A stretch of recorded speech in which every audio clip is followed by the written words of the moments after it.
Bom, pessoal, hoje nós iremos falar sobre antropocentrismo e antropopatismo. São duas palavras um pouco difíceis de ser compreendida, mas a palavra de Deus nos traz alguns versículos sobre isso e sobre esse tipo de palavra e o que significa, certo? Então nós vamos ver hoje em relação ao que significa este tipo de palavra. Uma palavra pouco usada no nosso contexto, mas é sempre bom aprendermos sobre isso.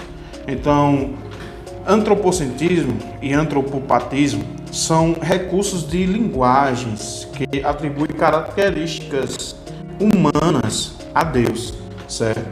Então, sempre quando nós vemos algumas palavras, alguns versículos com esse tipo de figura de linguagem ou esse tipo de linguagem, nós vamos compreender que são usados para facilitar o nosso entendimento, certo?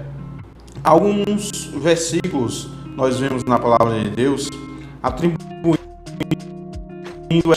certo, ao Senhor. Quando se atribui a forma humana ao Senhor, nós estamos falando de antropomorfismo, certo? E quando se atribui sentimentos ao Senhor, nós estamos falando de antropopatismo, certo? Os sentimentos a Deus e também a questão humana, o Deus humano, certo? Esse tipo de linguagem. Nós vamos ver aqui que quando se utiliza algumas frases, algumas linguagens de antropomorfismo, dando certas formas e características físicas humanas ao Senhor, tipo olhos, tipo boca, tipo ouvidos, mãos, certo? É sempre antropopatismo, antropocentrismo, melhor dizendo. E quando se atribui a Deus um sentimento, alegria, ira, arrependimento, é antropopatismo, certo? Eu vou mostrar para você agora alguns versículos. Esses são os versículos de antropomorfismo, que diz assim: os olhos do Senhor estão em todo lugar, contemplando os maus e os bons. Provérbios 15:3. E também, assim diz o Senhor: o céu é o meu trono e a terra o estrondo dos meus pés. Que espécie de casa vocês me edificarão? É este o meu lugar de descanso? Isaías 66:1. Vemos aqui que o Senhor, ele está falando dessa forma e os escritores, certo, escrevem dessa forma para que compreensão, certo, para nós compreendermos melhor quem é o Senhor.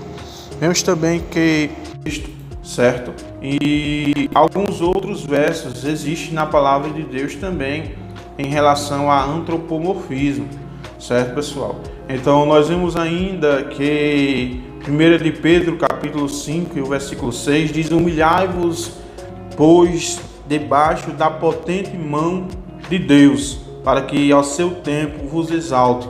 Nós ainda temos outros versículos escritos sobre antropomorfismo. E antropopatismo, nós vemos também que existe alguns versículos na palavra de Deus sobre este assunto. Antropopatismo, nós vemos aí que o escritor de Gênesis, Moisés e Salomão, escrevendo Provérbios, diz assim: e arrependeu-se o Senhor de haver feito o homem sobre a terra, e pesou-lhes em seu coração. Gênesis 6:6. Estas coisas aborrece o Senhor, e a sétima a sua alma abomina. Nós vemos que aqui os escritores eles colocam esta linguagem de antropopatismo, certo, para identificar um sentimento ao Senhor, um sentimento a Deus. E pessoal, então rapidamente vendo essas questões, nós vemos essas linguagens em diversos versículos da palavra de Deus, esclarecendo o nosso Deus, ele não se limita a algo, nosso Deus ele não se limita a um trono, certo? Nosso Deus não se limita a uma mão, por mais grande que ela seja, o nosso Deus ele vai além disso, ele vai além disso, certo? Então, desde já agradeço a todos, deixe o joinha, segue o canal e Deus abençoe a todos.